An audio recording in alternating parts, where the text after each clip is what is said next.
PT Usha, PV Sindhu, Neeraj Chopra are undoubtedly some of the finest sports persons that India has ever produced. But behind their success, somebody who's been critical to their success is their coach, right? All of them fantastic player, fantastic sports persons, top of their game, top of their field, but all of them owe their success to their coaches.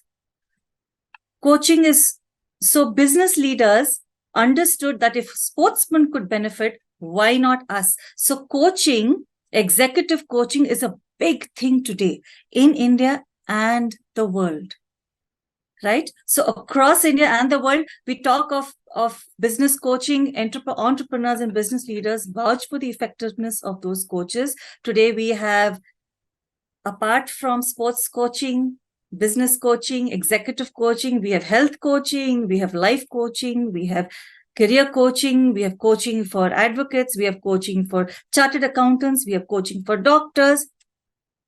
But why is coaching for teachers not seen as a priority?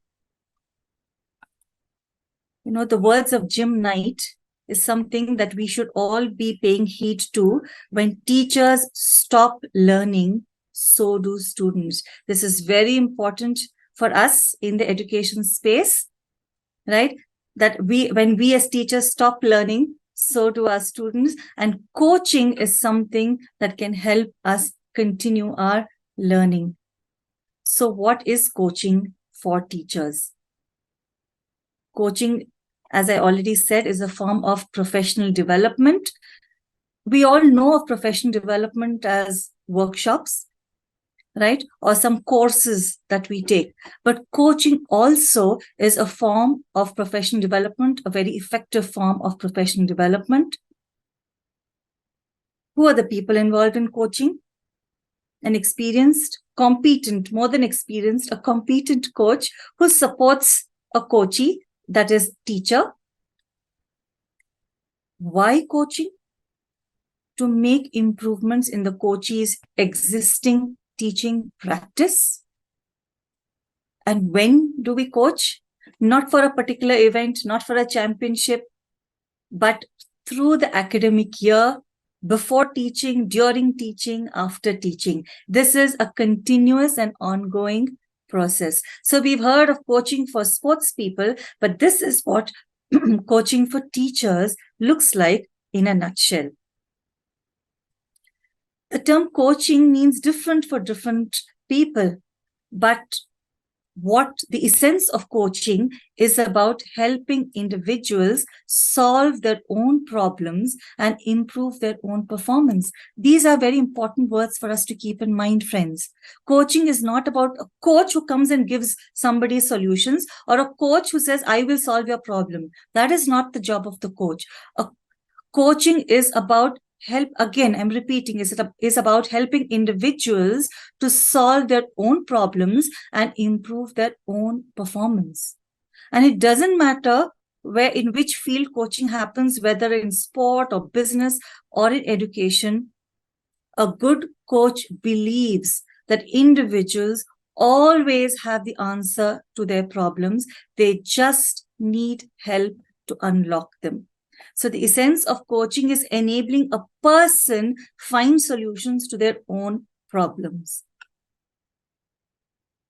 Let's see what research says. As I said, when we think of professional development, our first go-to is a presentation or a lecture.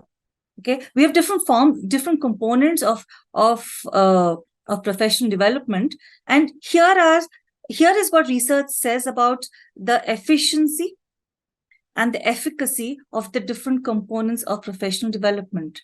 Now, if professional development were to be just a presentation or a lecture, then what impact would it have? People who attended just a presentation or a lecture, 10% of the people who attended it would understand or learn, would have some learning from the presentation or lecture, but only 5% would be able to translate it into their classrooms. This is what research says. So translate it as in try it out once, but doesn't become a part of their consistent daily practice. You see, it's 0%. Research is saying that only 0%, it becomes, it doesn't get embedded in any teachers, in any participants' daily practice. Now, if presentation or lecture was supplemented by presenter modeling, then more number of people learn, as in they know how they learn something, they get something from the presentation and lecture and the modeling, but only 20% actually will be able to take it back to their classroom. But again, we see that in terms of consistent daily practice, it is still 0%. Research says that if presentations and modeling were augmented by practice and feedback, right, then you can see a jump in the number of people who actually know in terms of their learning. And again, 60% of people will be able to say that they do it. They're able to actually translate it or try it out once in their classroom. But when it comes to embedding of it as a practice, of it becoming a daily consistent practice, it again remains only 5%. However, when presentation and modeling and practice and feedback is boosted by ongoing coaching and administrative support, that is when you see the magic actually happening. That is 95% will actually know.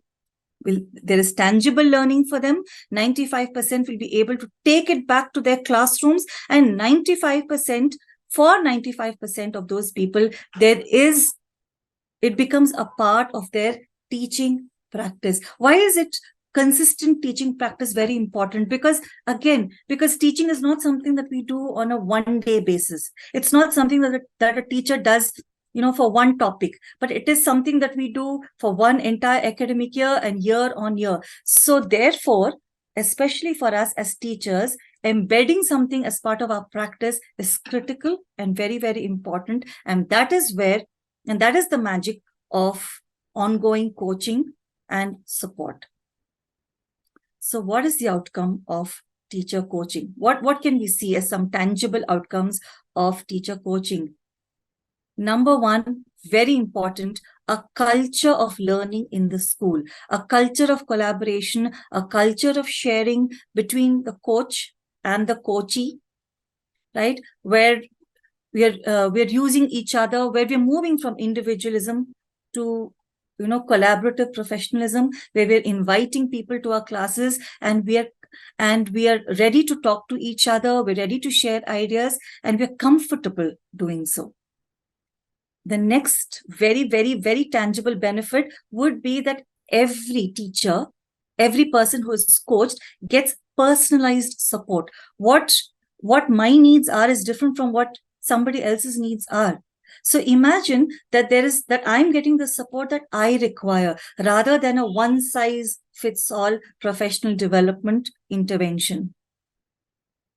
So once coaches and teachers in the school learn to collaborate, once they get the adequate and personalized support, what comes out are very, very well-designed learning experiences. Now that coachee has got personalized support, coachees are in turn then develop the capacity to develop learning experiences that their students need, right? And this is always followed by regular and authentic teacher reflection, which makes a difference in the well-designed learning experiences and the output that all of us want, which is increased engagement during student learning, right? Who would benefit then? Who should be coached? Who are the people who should be part of this coaching exercise? Who would be the coaches? First-time teachers who probably struggling or need support with setting regular classroom routines, with making class management a reality, with settling their students down, or somebody who's past that stage, who's got the class in order, but is still grappling with using different techniques, different strategies, different ways, selecting the right strategy, the right technique for the right concept, for the right topic, or for somebody who's even gone beyond that. Now, when you're initially new to teaching, you're still focused on yourself and your teaching skills. My class, how am I managing my class? What kind of planning have I done? Moving on to focusing on the student. Now, when as the teacher has become more evolved, and now thinking, what is the impact of my teaching on student? Is every student learning in my class? How do I make every student learn in my class? Even for that teacher, too, coaching is a great form of professional development. Or finally, even for that teacher with a lot of experience, but who has somewhere plateaued. Friends, we're living in a very dynamic, ever-changing world, which means the expectations of our learners has changed, expectations of society has changed, expectations of parents has changed. We have new policies coming up, new ways of teaching, new tools of teaching coming up. So as teachers, we need to continuously adapt. So if there is a teacher who has reached a plateau in terms of their development, then coaching is a good way even for them. So let's just quickly understand, when we're talking of professional development itself, what is this? What are the stages of professional development? Okay, first of all, professional development is enhancing competencies of a teacher for what? To maximize student learning. Okay, so we're increasing competencies so that students benefit from it. But where does it all start? What I'm going to present to you is the conscious competence model that we have adapted at TTF from the model developed by Noel Birch at the Global Training International. It all starts, all professional development starts by becoming aware of the blind spots. There are certain things that we are doing in our practice, doing or not doing, which is coming in the way of learning, and we're not even aware of it at times. That is number one. Or there are things that are happening around the world. There are different ways of thinking that we are completely unaware of, right? So all of these, I would say, are collective blind spots. So first of all, the first step in development is moving from the unconscious competence stage, I don't even know that I don't know, to, okay, now I know that I don't know. So reaching that conscious incompetence stage, where now I have realized or I have become aware of my blind spots. Now that I'm aware of my blind spots, remember that itself is a big step in competence building, becoming aware of what you don't know or what you're not of, or areas for improvement. Then, now that you're in the conscious incompetence stage, the next step is to build capacity to have the right kind of interventions that addresses those blind spots or those areas of improvement. Once capacity is built, any person reaches the conscious competence stage. This is like, learning to ride a bike or a car, or swimming, after, your trainer has taught you. But every time you are changing gears, you're still thinking, oh, I need to press the clutch and the accelerator together. Or every time I'm swimming, I'm still thinking, okay, what do I do? How many times do I breathe? Do I hold my breath, head above water, so on and so forth. So the person who is learning is still doing things, but very, very consciously, still thinking of every step, almost in a shaky way. In order to move ahead from this stage, one requires practice and support, right? A lot of practice and support, which leads a person to the unconscious incompetence stage. That is, now it is embedded. Now it is part of our habit. Now we do it more automatically. We're more comfortable doing it. Just like we become more comfortable driving with practice, we also become more comfortable using certain techniques in our classroom. Over time, we also become comfortable using tools, but that comes from practice and support. And to continuously develop, to remain in the unconscious competence stage, you focus on challenge and collaboration. All of this is the way development happens. So let's see what coaching then does, what the coaching cycle is, right? So coaching begins with collaboration and goal setting. This is to start off in the first two stages, to understand, to become aware of the blind spots, and to set expectations and goals in terms of saying, okay, this is where the coachee needs to go. So all coaching begins with collaboration and goal setting. Right? Once we become aware of the blind spots, once a coachee becomes aware of the blind spots, then capacity building needs to happen. And that capacity building can happen through co-planning, through modeling, through co-teaching, through observing, of course, through workshops, through courses, through readings, so on and so forth. But all of this is a way of capacity building and a way of providing support when the coachee is in the conscious competence stage, when the coachee is still trying out new things, is still on shaky ground, right? To take it further, to help the coachee move further, that is when feedback and data collection is very, very useful for a coach, right? Giving the right kind of feedback at the right stage, collecting data about a coachee's progress, and then enabling a coachee to reflect and come up with further action steps. All of this repeating in a cyclical format, but in a repetitive state throughout the year are the steps of coaching. This is how, through collaboration, goal setting, capacity building, observation, feedback, reflection, when this is consistent and ongoing, that is when we help any coach can help coachees move from the conscious competence stage to the unconscious competence stage of becoming more and more comfortable in their classrooms. So in order to do all of this, from goal setting, collaboration, co-planning, observation, feedback, we said reflection, what should a coachee know?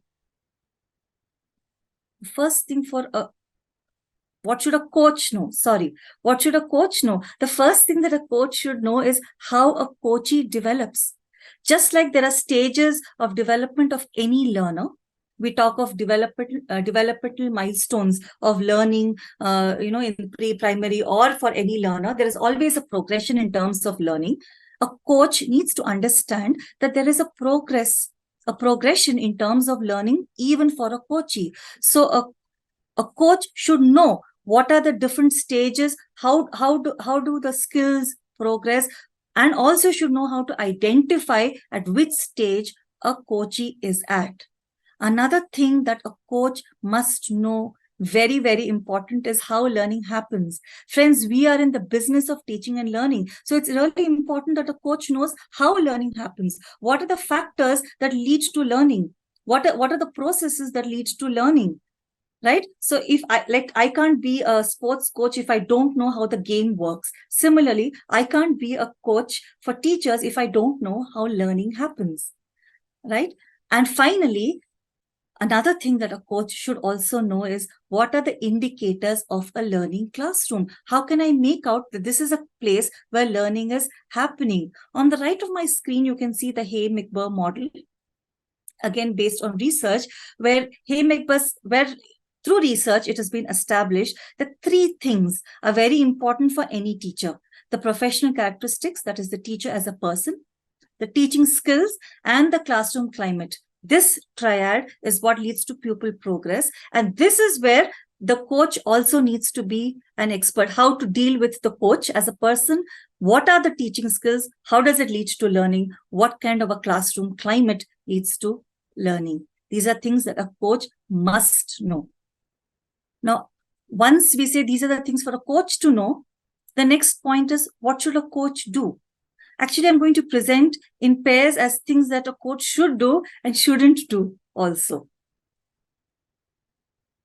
A coach should build a strong relationship with the coachee. That is a must. There's no other way around it. And what a coach should not be doing is giving value judgment about a coachee's class. there's this term, we're calling them coaches, we're not calling them judges, right? There's a reason why they're called coaches, because if you were called a judge, then you can say right, wrong, good, bad, but you're called a coach. So your business is not to say good, bad, right, wrong. Your business is to develop a strong relationship with the coachee, so that the coachee is able to reflect for themselves, to arrive, to identify their own problems and to arrive at their own solutions, to facilitate that thinking. That is the job of the coachee, and that is what a coachee must do, right? And not be a prescriber. Okay, again, you're not a doctor to say this is the diagnosis, do ABC, don't do XYZ. We're not a judge, we're not a doctor. So our job is again not to say what a person should do or shouldn't do in the class, but rather to help the coachee reflect and arrive, a slowly nudge thinking, to help the coachee understand that this is impeding learning, this is enhancing learning, and what the coachee should do. It's more about realization that the coachee arrives at. Also, to customize interventions as per coachee's needs. Some coachees need to be informed at times. Some coachees need to be challenged at times. Some coachees need discussions. Some certain things should be delegated to certain coachees. And different kinds of interventions will work for different coachees. For some, modeling it will work. For some, observing somebody in the classroom will work. For somebody, attending a workshop will work. For somebody, reading will work. For somebody else, co-planning with them will work. For somebody, observing and giving feedback will work. But what is the intervention that suits that coachee, that is as per that coachee's needs? Again, the coach should be able to devise those interventions as per the coachee's needs. And once any intervention, any capacity building intervention is given, don't expect the coachee to make all changes at the same time. I go to the classroom, I can find 10 areas that the coachee can improve, but we don't expect the coachee, don't expect a coach, a good coach should not be expecting a coachee to make changes in all the 10 areas at the same time. Rather, move one step at a time, take one tiny achievable, tickable target at a time. We just saw what a coachee should know and what a coachee should do. So what skills should a coachee itself have? Okay, themselves have. What are the competencies that a coachee themselves need to have? Number one, active listening. I cannot develop relationships if I cannot listen. I cannot identify problems if I cannot listen as a coach. Right? So active listening is reflecting a person's feeling, content, expression. Very important communication skill, handling resistance. Remember, coaching is about enabling change, and change is always uncomfortable. Nobody likes change. So whenever there is change, people will always resist. So a coach should have the bent of mind and the skills to handle resistance and to make the change a smooth process. Sorry. And another very important skill that a coach should have is that of co-planning. Now, this word co is very important. You know, it's so easy to just plan a lesson and prescribe it to the coach. You say, go do this in your class. That's it. Okay. Or make a worksheet and say, go administer this to your students. But then we are not building the capacity of the coach to help them create that worksheet, to help them plan for the lesson, to help them implement those changes in the class together. That requires a lot of patience, a lot of skills, a lot of knowledge about coaching and teaching itself, right? So co-planning is another very, very important skill that every coach must have. The next point is observing. What is the big deal in observing? Everybody can observe. But as a coach, when I'm observing, go to the class, what do I observe in the class? Should I observe the students? Should I observe the classroom? Should I observe the body language of the coach, of the coachee? Should I observe how time is being managed? So there are so many elements to observe. number one. And number two, whenever we're observing, we're in a hurry to make interpretations. We're in a hurry to add our own meaning to that observation.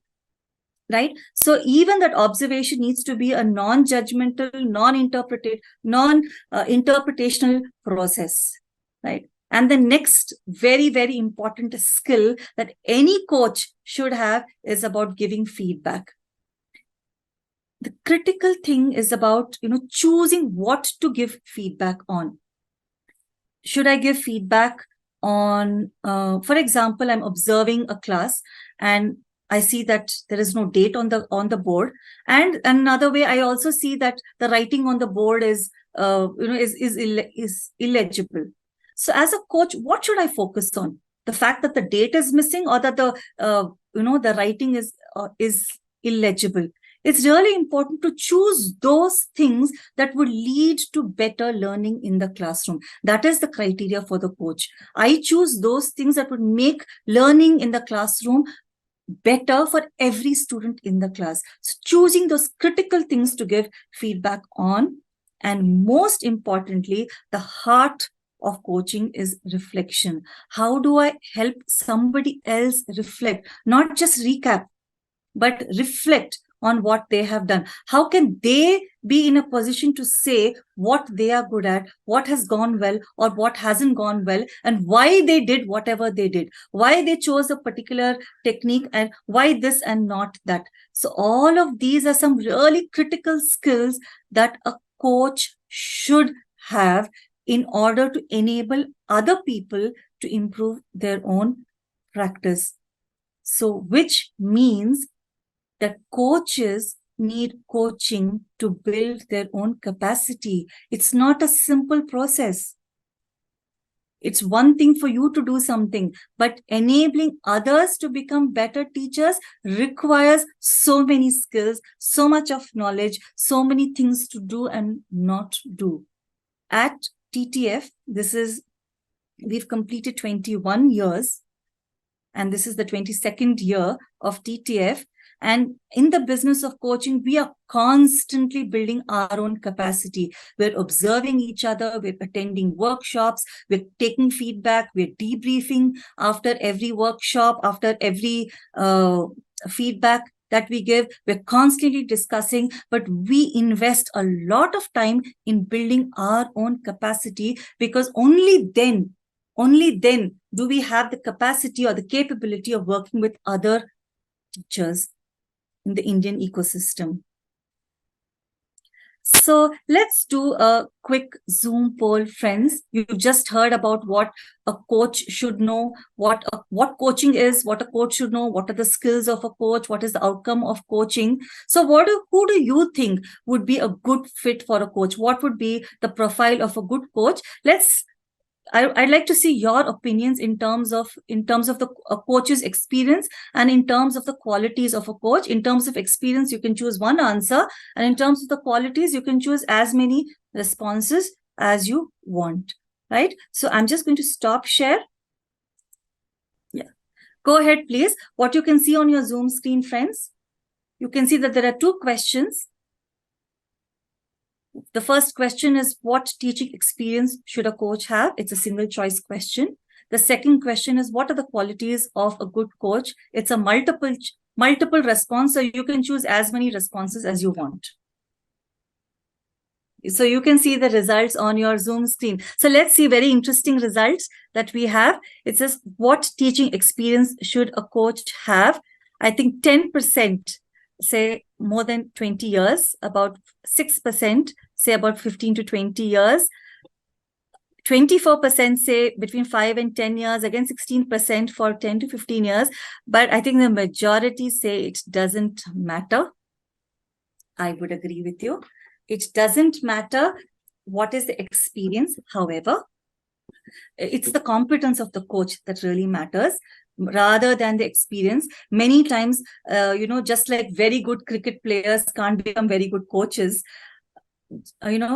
experienced teachers may not really be good coaches of other teachers. They may be good at teaching their own subject. However, there is an advantage to having a little bit of experience as a teacher.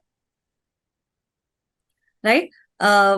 because there is more acceptance from the others if you are little experienced, and because you are then able to tap into your experience when you are working with your coachee. So experience is a plus point as a coach in order to do that. So I wouldn't say only 20 years is required. Having some experience, like even 5 to 10 years, is absolutely enough. That is important. Relevant classroom experience is important, would help any coach. But again, there has to be the skill of coaching. Just the experience, just the number of years of experience cannot be the criteria for selecting a coach. Okay, let's go back. Let's go to the next question. Sorry. What are the qualities of a good coach? 61% of you say is a subject expert. Okay, so should be very good in math, very good in science, very good in English, very good in social studies, so on and so forth. Yes, one aspect of coaching is also helping another person, helping your coachee, become better, or helping them gain more clarity in their subject. But that is not the most important criteria. In fact, an English teacher could be a very good coach for a teacher of social studies, or even for science, because the focus is on learning, on what the teacher is doing in the classroom.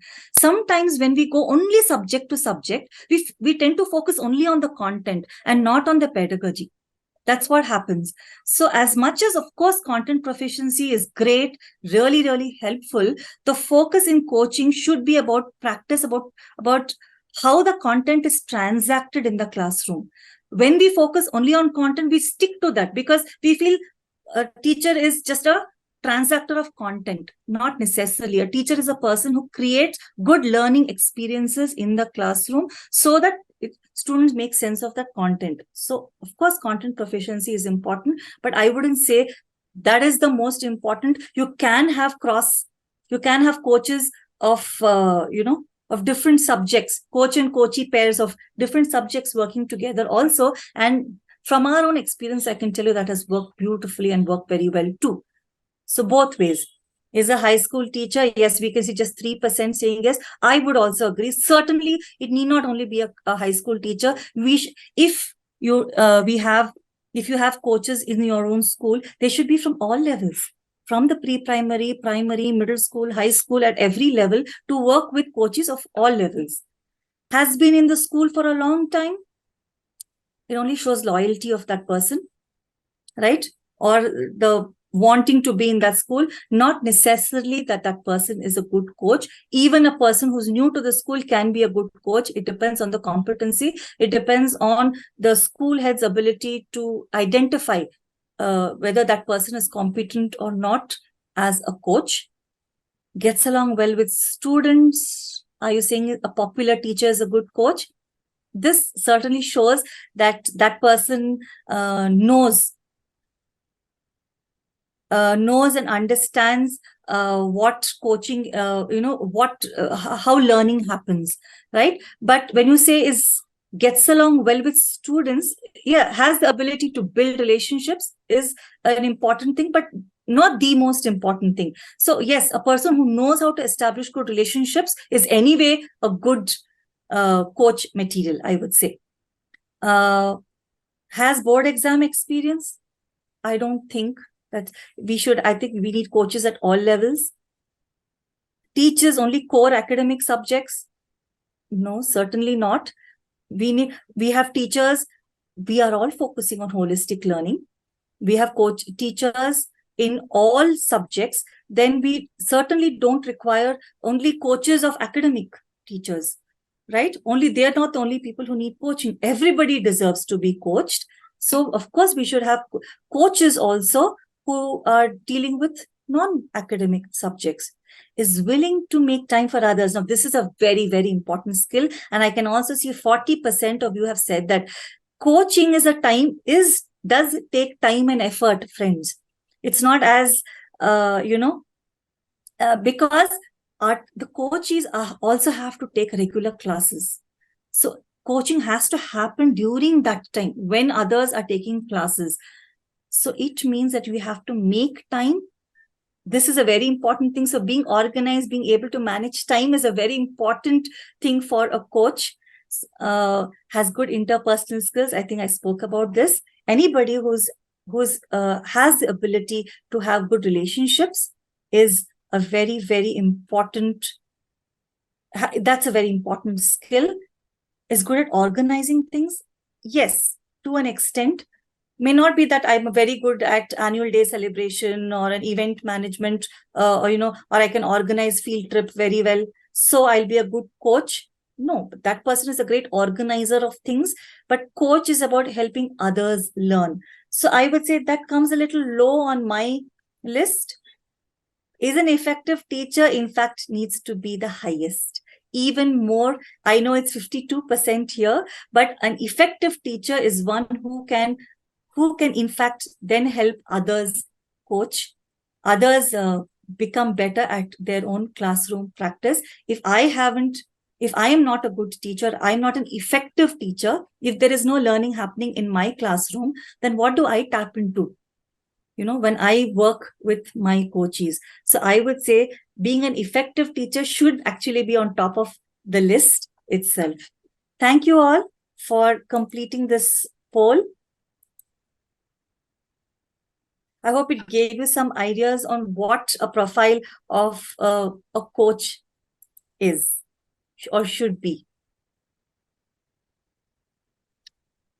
So having understood that coaching requires so much of knowledge, so many skills, and a certain kind of personality, certain attributes, certain personal attributes, TTF has come up or has been conducting the Coaching for School Success program, which is a program that focuses on building capacity of senior, to one extent, or highly competent teachers in a school to become coaches of other teachers.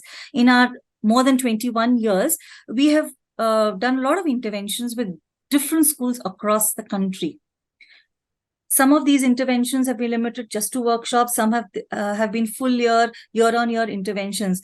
But what we realize that if good teaching practice has to be embedded, then the school has to take it forward. And for the school to take it forward, the school requires a team of coaches to help others learn. And school being a dynamic place where you have a lot of new entrants, people coming and going, coaches, internal school coaches will make a great difference in establishing a learning culture in the school.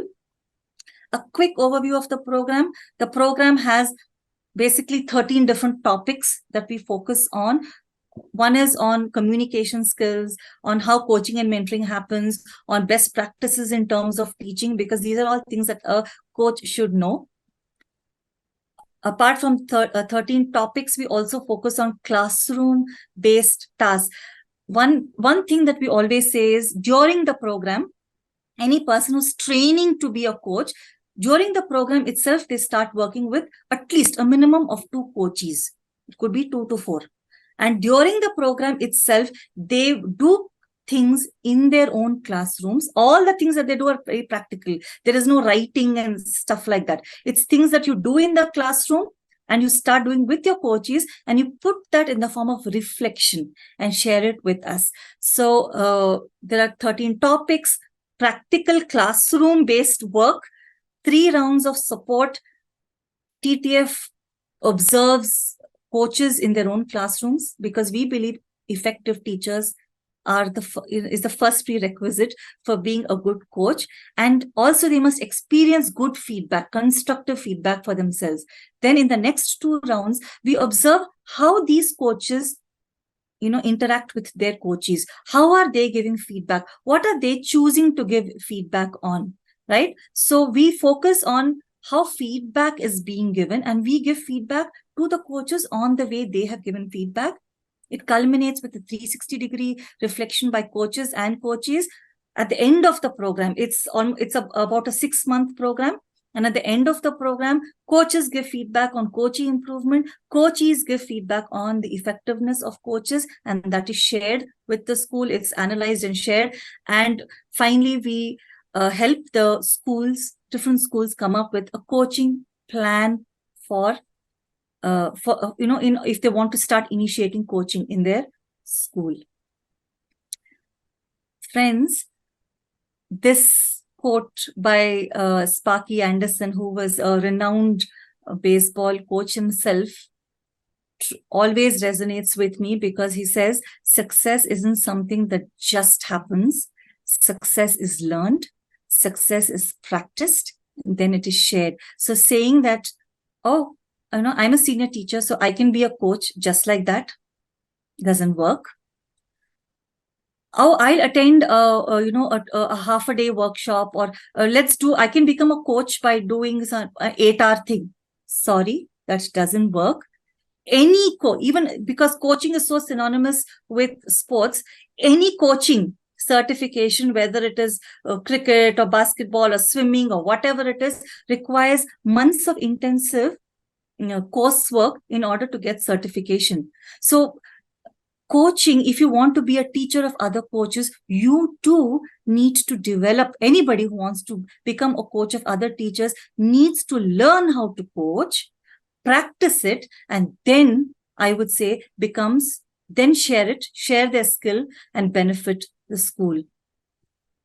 Finally, if you really want, you're all from different schools, different institutions, if you are looking at starting or initiating coaching in your own schools, the first thing, these are some questions for you to keep in mind if you want to start that. The first thing is, who can be trained as coaches in your school?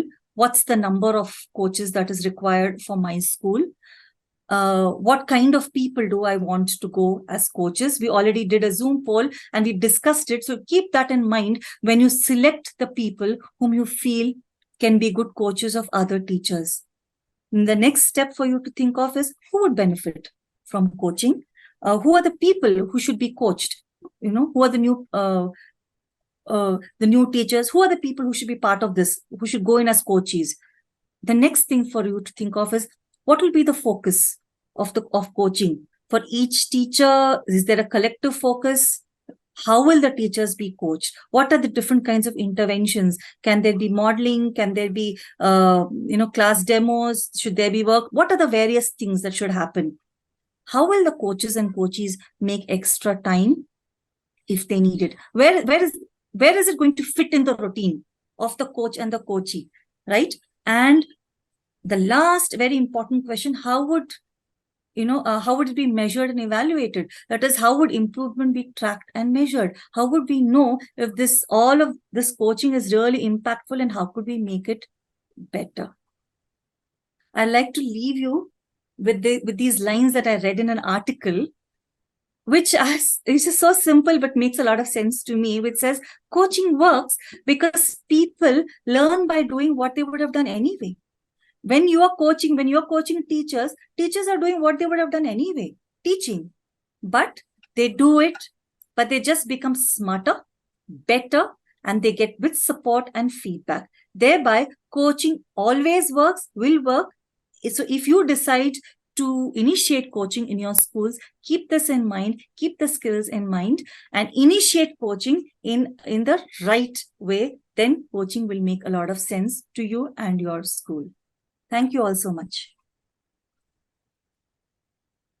Thank you, Sandhya, for taking us through such a comprehensive take on the coaching culture. We now open the floor to questions.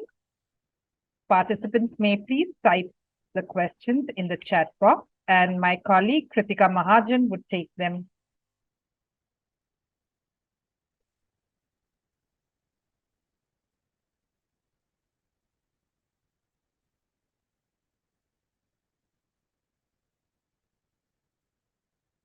Please type your questions in the chat. Thank you, Shikha, for your comment. I think Nidhi herself has a question, so maybe we'll go with that. Has a question. Yeah. I didn't read it. She's asked, there are 3 questions. I'll pick one. Yeah. Is there evidence that coaching will result in increased student achievement? Absolutely. In fact, we can tell you from our own research that wherever coaching has happened, we have seen that happening in our own schools. I shared the data by Joyce and Showers, where we say that, where there is embedding of teaching practice also. So there is a lot of work on coaching that happens. And I think it's also common knowledge that when teachers teach better, students learn better. I don't think anybody is going to negate that, isn't it? So the impact of coaching is naturally on teaching practice, on student practice. And of course, we have a lot of internal data from the last 8 years in which the program has run that will prove that coaching works and it increases student achievement as well. Absolutely. She had a question about how can coaching transform a school, but now I relate it to what you said, because it eventually impacts the student achievement positively.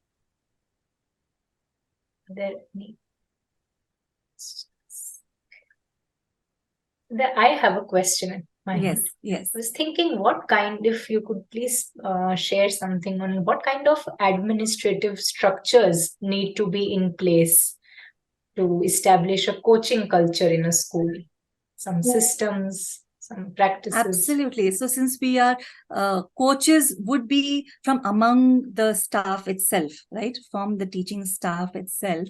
I think the important thing is to, as I said in that last thing that we talked of, where are we making time for it? So how are we selecting them? What's the criteria on which we select coaches, number one? And I think in the timetabling, it would make a lot of difference, right? That there should be time for the coach to work with the coachee.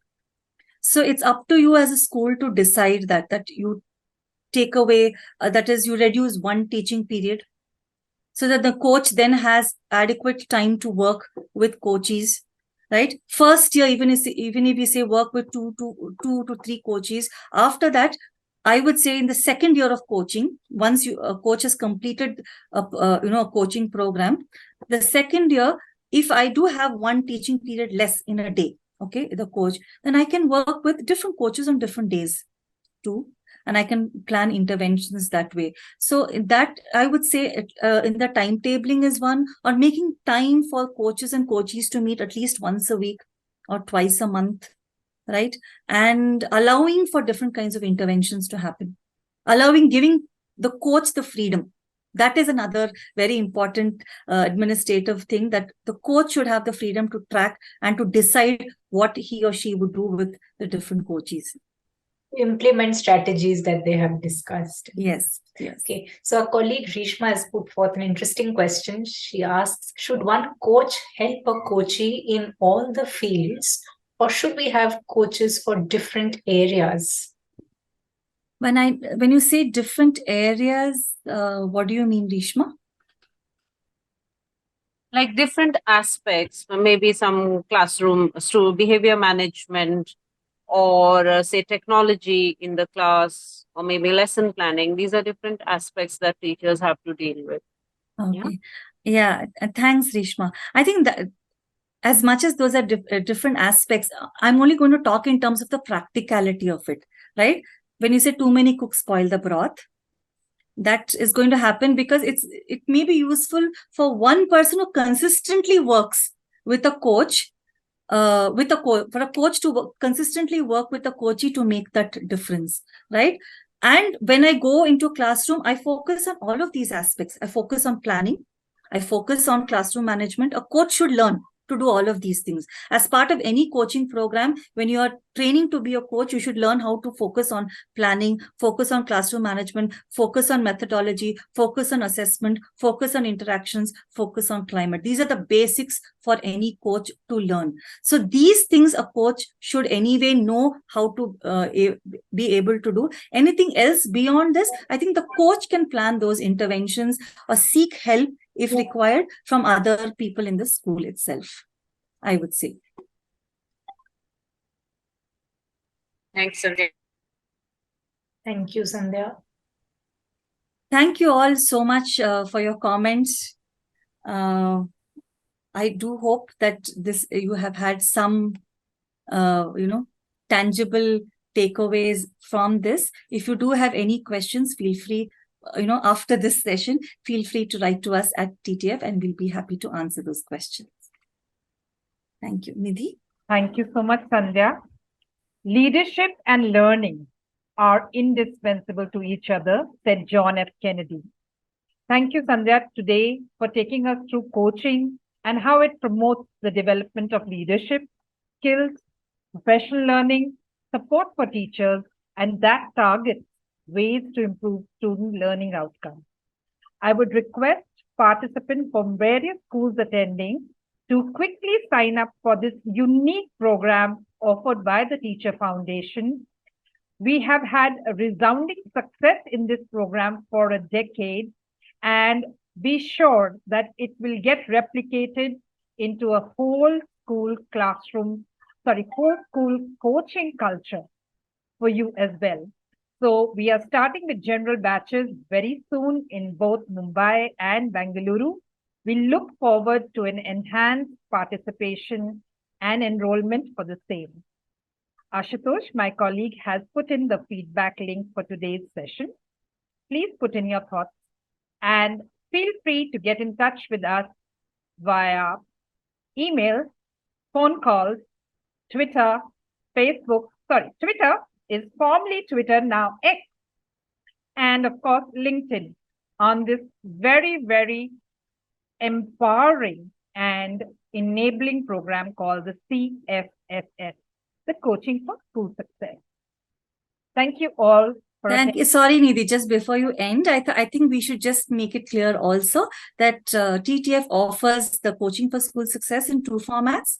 One, as Nidhi mentioned, the general format, that is where schools can nominate 2 to 3 coaches from each school whom you feel are capable of being coaches for this program, so they get to also interact with coaches from other schools. Or if you're a large school with different, with a very, very big teaching staff, then we would also suggest that you can do it in-house itself with about 15 to 20 people, because it depends on the size of your teaching staff.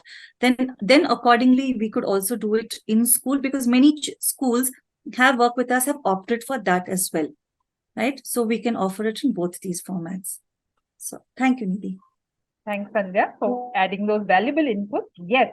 So without any further ado, let's definitely come on board with your training partner, the Teacher Foundation, and become a coach-enabled school. Looking forward to your sign-up very soon. Thank you all for sparing your valuable time to be with us today, and I hope this session was helpful and beneficial to all of you.